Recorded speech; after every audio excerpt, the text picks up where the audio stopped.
Šią savaitę medituosime Jėzaus susitikimą su Samariete.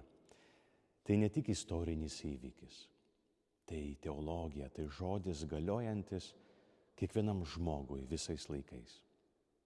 Pirmiausia, Jėzaus kelias. Įprastas kelias nevedė per Samariją, bet jis eina ten sąmoningai.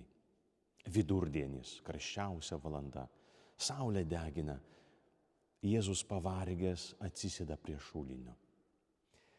Evangelijose tai vienintelė vieta, kur aiškiai paminėtas Jėzaus nuovargis. Nuo ko jis pavargęs? Nuo mylimosios paieškos.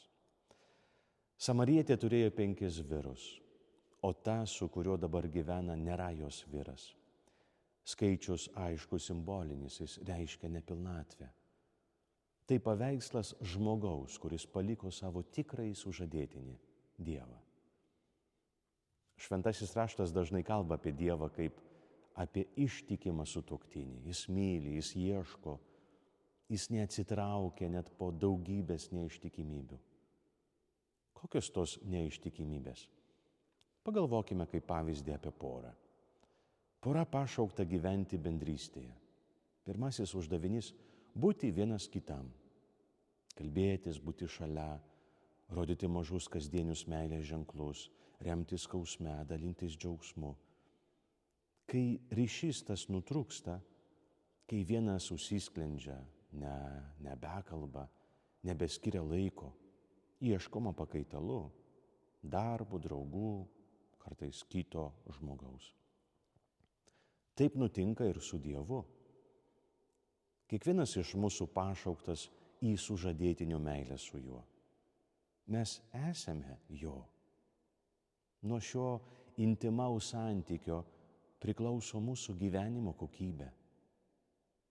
Jei poroje yra tikra meilė, net sunkumai ir lygos išgyvenami kitaip, nes nesi vienas, nekalbant po to apie vaikus. Santykiai su Dievu tai dar radikaliau. Tai gyvenimo arba mirties klausimas. Tai pirmasis mūsų pašaukimas būti su juo, su savo kūrėju, su savo sužadėtiniu.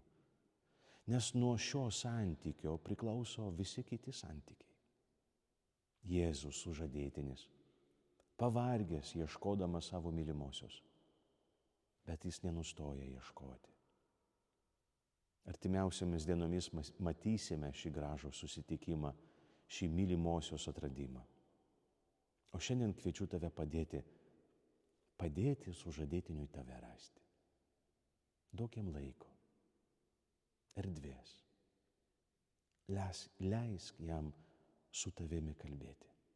Gavėnia yra gera proga tam padaryti. Palaimintos dienos.